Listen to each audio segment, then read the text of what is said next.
우리가 추구해야 할 가치 이런 제목으로 어제 이어서 베드로전서 3장 8절에서 12절 말씀 한번 보겠습니다. 어제 우리는 하나님의 은혜가 우리 자신이나 우리 가정 안에만 머물지 않고 세상으로 펼쳐지고 또 흘러가게 해야 한다 하는 말씀을 나누었습니다. 그래서 은혜를 세상에 펼치는 삶을 살아야 된다. 이런 말씀을 나누었습니다.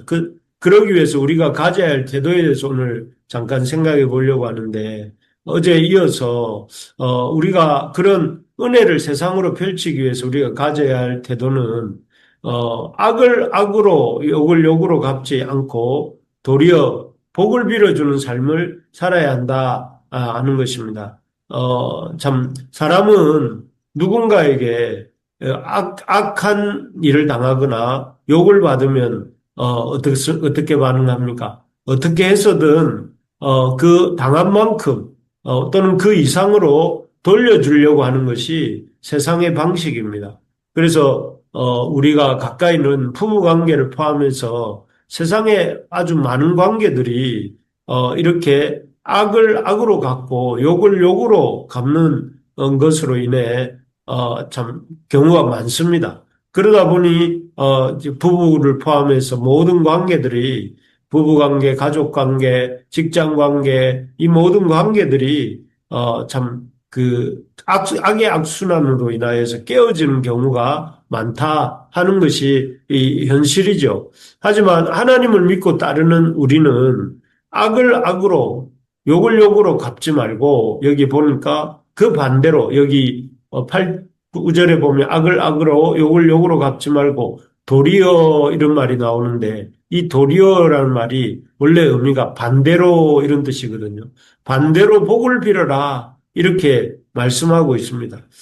그래서 우리가 욕을 욕으로 또 악을 악으로 갚지 않고 오히려 그런 경우에도 세상의 방식처럼 이렇게 하는 것이 아니라 반대로 도리어 이 복을 빌고 복을 빌어주는 삶을 살아야 된다. 그리고 그 덧붙이는 말씀이 뭐냐면은 이를 위하여 너희가 부르심을 받았으니 이는 복을 이어받게 하려 하심이라 이렇게 베드로 사도를 통해 말씀하시는데요.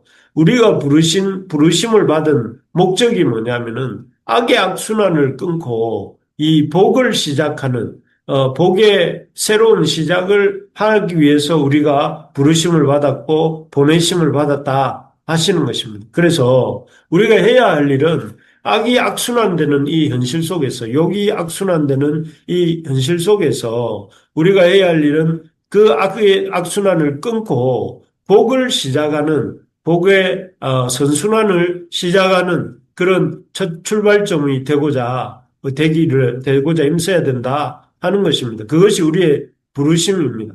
그래서 우리가 참 악과 욕이 난무하고 끊임없이 반복되는 이 세상 속에서 복을 빌어주는 자가 도리어 그런 악순환을 끊고 복을 빌어주는 자가 되고자 힘써야 합니다. 그럴 때 하나님께서는 우리를 통해서 이 세상이 복이 흘러가게, 하나님의 복이 흘러가게 하시고 또 우리도 그런 악의 악순환에 포함되면 우리도 악의 한 부분이 될 수밖에 없는데 그런 악의 한 부분이 되는 것이 아니라 여기 보니까 복을 이어받게 우리도 복이 되는 우리도 악의 한 부분으로 전락하는 것이 아니라 복을 받는 그런 존재가 되게 하신다 하는 것입니다.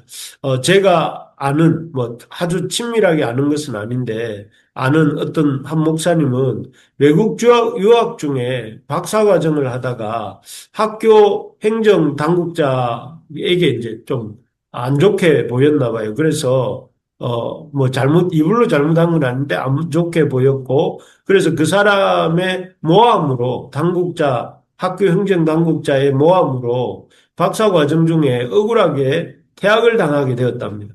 그래서 참 그 목사님은 이렇게 박사 유학을 갈 만큼 학력도 있고 재력도 있는 분이어서 그 사람과 학교 당국을 이렇게 고소하여서 재판을 받을까 하는 생각을 했답니다. 하지만 목사님은 그렇게 송사를 벌이고 또 이렇게 악을 악으로 욕을 욕으로 갚는 것이 옳지 않다 생각해서 그냥 가만히 그 억울한 상황을 받아들이고 조용히 물러났답니다. 그래서 퇴학을 당한 거죠. 그런데 이제 퇴학을 당한 지 1년 후에 모함이, 누명이었다는 사실이 밝혀집니다. 그래서 그 목사님을, 이렇게 모함했던 학교 당국자와 학교는 목사님에게 사과를 하고 또 학교 당국자는 학교를 그만두게 되었답니다. 그리고 목사님은 복학이 되어서 1년 만에 무사히 박사학위를 이어가서 마침내 마치고 박사학위를 받고 학교를 졸업할 수 있게 되었다 하는 간증을 들은 적이 있습니다. 그것을 들으면서 참 이 목사님이 악을 악으로 갚지 않고 욕을 욕으로 갚지 않고 도리어 이제 복을 빌어주기까지 하셨는지는 모르겠지만 악을 악으로 갚지 않고 욕을 욕으로 갚지 않고 참을 때에 하나님께서 모든 억울한 것들을 시간이 지났을 때에 회복시켜 주시고 또 그것을 통해서 목사님도 이렇게 그 복학하여서 박사학위를 받게 되었던 것을 보면서 참 이것이 우리의 부르심이구나 하는 생각을 하게 됩니다. 누가 나에게 악을 행하고 나에게 욕을 한다 할지라도 그 악과 욕으로 갚아주는 것이 아니라 하나님의 복을 비는 우리가 되기를 소망합니다. 그래서 하나님이 그렇게 우리가 복을 흘려보낼 때에 순환을 끊고 복을 흘려보낼 때에 하나님이 우리에게 축복하시고 또 우리에게 하나님의 은혜를 복을 넘치게 부어주신다 하는 사실을 기억하면서 오늘 하루 살아가는 동안에 우리에게 악행하는 자들에게 악으로 갚지 아니하고 복으로 갚아주는 우리가 될 수 있기를 소망합니다. 그럴 때 하나님이 우리를 악의 한 부분이 아니라 복의 한 부분이 되게 하시고 우리를 통해서 이 땅에 하나님의 복이 흘러가도록 하신다 하는 것입니다. 둘째로 우리가 이 세상에 하나님의 은혜를 펼치기 위해서 가져야 될 자세가 첫째는 참 이 악을 갚지 아니하고 복을 빌어주는 삶을 살아야 된다 했다면 두 번째는 혀와 입술을 악에서 분리해야 된다 하는 것입니다. 무슨 말인가 하면 10절인데요. 이렇게 되어 있습니다. 그러므로 생명을 사랑하고 좋은 날 보기를 원하는 자는 혀를 금하여 악한 말을 그치며 그 입술로 거짓을 말하지 않고 이렇게 되어 있습니다. 이 말씀이 원래 이렇게 나온 부분은 이 시편 34편입니다. 시편 34편에 나온 말씀을 베드로 사도가 지금 이 10절 말씀에 이렇게 갖다 인용하여 쓴 것인데요.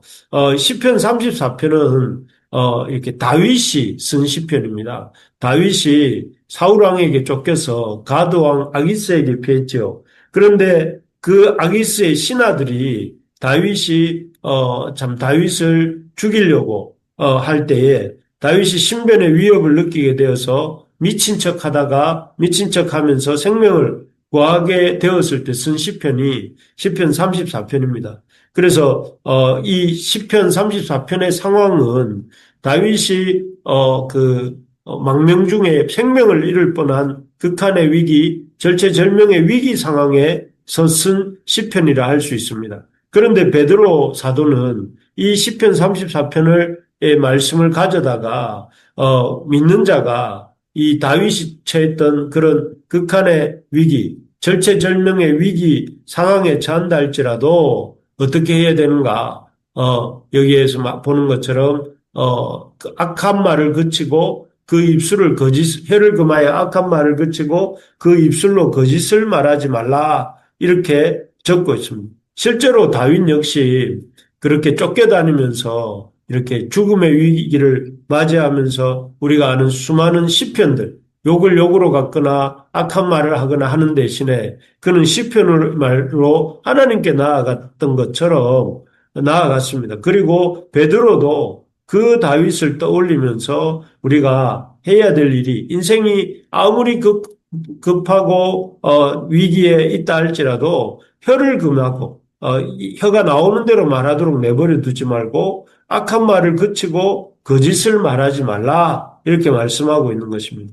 왜냐하면 그렇게 혀를 금하여서 악한 말을 그치고 거짓을 말하지 않는 사람이라야 그가 생명을 얻고 좋은 날을 보게 된다 하는 것입니다. 실제로 다윗도 이렇게 그 힘든 시기를 악한 말을 내뱉지 않고 또 그 입술로 거짓을 말하지 않고 하나님 앞에 살았을 때에 그가 좋은 날을 보게 되지 않습니까?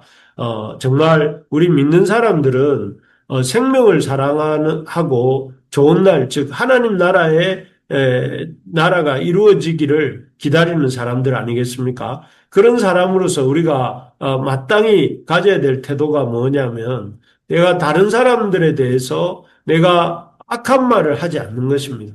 악한 말을 그치고 또 우리 믿는 사람이 해야 될 말은 거짓을 말하지 않아야 됩니다. 요즘같이 각종 미디어나 SNS가 발달한 세상에서는 참 너무 거짓된 말, 악한 말이 난무한다 하는 생각이 듭니다. 그런 시대 속에서 우리라도 우리 믿는 하나님의 백성이라도 거짓을 말하지 않고 진실을 말하고 참 악한 말을 하지 않고 선한 말, 진실의 말, 또 그런 참 말을 해나가는 우리가 되어야 되겠습니다. 그래서 어떤 힘든 경우가 있더라도 우리가 입술에 파수꾼을 두고 말을 줄이고 말을 해야 하는 경우에는 진실한 말, 선한 말을 하도록 힘써야 하겠습니다. 그래서 우리가 세상에서 어떻게 은혜를 끼칠 수 있는가, 어떻게 우리가 받은 은혜를 세상에 펼칠 수 있는가. 첫째는 그 악을 복으로 갚고, 둘째는 악한 말을 버리고 선한 말, 진실한 말을 하는 것이 두 번째라는 것입니다. 그리고 마지막으로 이 본문이 말하는 것은 우리가 이 세상에서 은혜를 펼치는 삶을 살려면 악을 떠나서 선을 행하고 평화를 구하라 하는 것이죠. 11절을 다시 한번 읽어보겠습니다. 악에서 떠나 선을 행하고 화평을 구하며 그것을 따르라 이렇게 되어 있습니다. 이 말씀에서는 순서가 중요합니다. 악에서 떠나 선을 행하고 이렇게 되어 있는데 중요한 것은 이렇게 악을 떠나는 것입니다. 선을 행하기 위해서 악을 떠나는 것이 필요하다 하는 것인데 예를 들면 우리가 형제를 계속 돌아보고 사랑하라는 말이 베드로서에 자꾸 나오는데 우리가 형제를 돌아보고 형제를 사랑하려면 어떻게 해야 될까요? 무엇보다 형제에게 관심을 가지고 해야 되겠죠. 관심을 가지고 돌아봐야 되겠죠. 그러려면 어떤 게 필요하냐면 자신의 편안함을 포기하고 또 귀찮음을 감수하고 필요한 경우에는 나의 재정을 써야 하기도 합니다. 그렇게 될 때에 참 우리의 마음 깊은 것은 자기 중심적으로 자기 손해보고 싶어 하지 않고 귀찮음을 당하고 싶어 하지 않고 그냥 가만히 있고 싶어 합니다. 그런 마음이 자기중심적이고 육신적인 마음이 있습니다. 그럴 때 우리가 형제를 돌아보기 위해서 그런 자기중심적인 행태를 떠나야 됩니다. 떠나야 선을 행할 수가 있죠. 그렇습니다. 또 다른 예를 들면 우리에게 잘못한 사람을 용서하려면 어떻게 해야 됩니까? 그 사람에게 복수하고 싶은 마음을 떠나야 됩니다. 내게 잘못한 사람을 용서하고 싶다면 그 사람을 이게 복수하고 싶은 마음을 내려놓아야 됩니다. 그래야 그 사람에게 선을 베풀 수 있지 않습니까? 또 우리가 사회의 부조리를 바로잡으려면 어떻게 해야 됩니까? 그때는 사회 부조리에 대해서 관행 운운하면서 계속 악을 행하려고 하는 나만 그런 것도 아니고 원래부터 그런데 하면서 그 악을 이렇게 사회 부조리를 유지하려고 하는 그런 마음을 떠나야 합니다. 또 예를 들면 기후 위기를 극복해야 된다 한다면 어떻게 해야 될까요? 기후 위기를 극복해야 된다고 말을 하는 것이 아니라 그냥 그동안 이렇게 일회용품을 마음껏 사용했던 그런 태도를 떠나야 됩니다. 길게 얘기했지만 결국 우리가 이 세상에서 하나님의 백성으로서 선을 행하고 화평을 구하는 삶을 살고 싶다면 악에서 떠나야 된다. 떠나야 될 것을 떠나고 버려야 할 것을 버려야 된다 하는 것을 말씀합니다. 저는 저를 포함한 우리 부르심의 가족들이 이 세상에서 하나님의 백성으로 살기를 원하는데 하나님의 백성으로 살면서 우리가 악을 떠나고 선을 행하고 악을 떠나 선을 행하고 화평을 구하는 삶을 사는 우리가 되기를 원합니다. 그래서 그러려면 우리가 기존에 살아왔던 방식들을 계속 고집하지 말고 끊임없이 하나님의 백성답게 사는 삶이 무엇인지를 고민하고 그 고민에서 깨달은 바들을 하나님 말씀을 통해서 깨달은 바를 이렇게 머리로만 생각하는데 그치지 않고 구체적으로 행동하는 우리가 되기를 소망합니다. 그래서 하나님 앞에서 나의 잘못된 태도가 깨달아졌다면 그 잘못된 태도에 대해서 우리가 안주하려고 하지 말고 떠나서 하나님 앞에 선을 행하려고 하는 이런 우리가 되어야 되겠습니다. 말씀을 맺겠습니다. 우리가 우리에게 임한 하나님의 은혜를 우리에게서 우리 가정에서만 머물게 하지 아니하고 세상으로도 우리에게 임한 하나님의 은혜가 펼쳐지도록 해야 되겠는데 베드로 사도는 그러기 위해서 우리가 해야 될 일이 무엇인가 하면 악의 악순환을 끊고 복의 선순환을 시작해라. 그래서 모든 악들에 대해서 악으로 대항하지 말고 복을 빌어줌으로 선을 행하는 것으로 갚아주라 이렇게 말씀합니다. 또 그리고 악한 말을 버리고 거짓된 말을 버리고 선한 말, 진실한 말을 해야 된다. 우리의 언어 생활이 바뀌어야 된다. 이런 것이죠. 그리고 마지막으로는 우리가 말만이 아닌 참 자기중심적인 삶에서 나오는 그런 말만이 아닌 교회를 돌아보고 구체적으로 그런 악을 떠나서 선을 행하는 삶이 되기를 바란다, 되어야 된다 이렇게 말씀합니다. 그래서 우리 부르심의 교회 가족들, 특별히 새벽기도 성도들이 이 세 가지를 열심히 잘 지키면 좋겠습니다. 복을 빌어주는 삶, 진실을 말하는 삶, 선한 말을 하는 삶, 그리고 또 하나님 앞에 악을 떠나는 삶, 악을 떠나 선을 행하는 삶을 살아가는 저와 우리 부르심의 가족들 다 되시기를 주의 이름으로 축복합니다. 아멘. 아멘.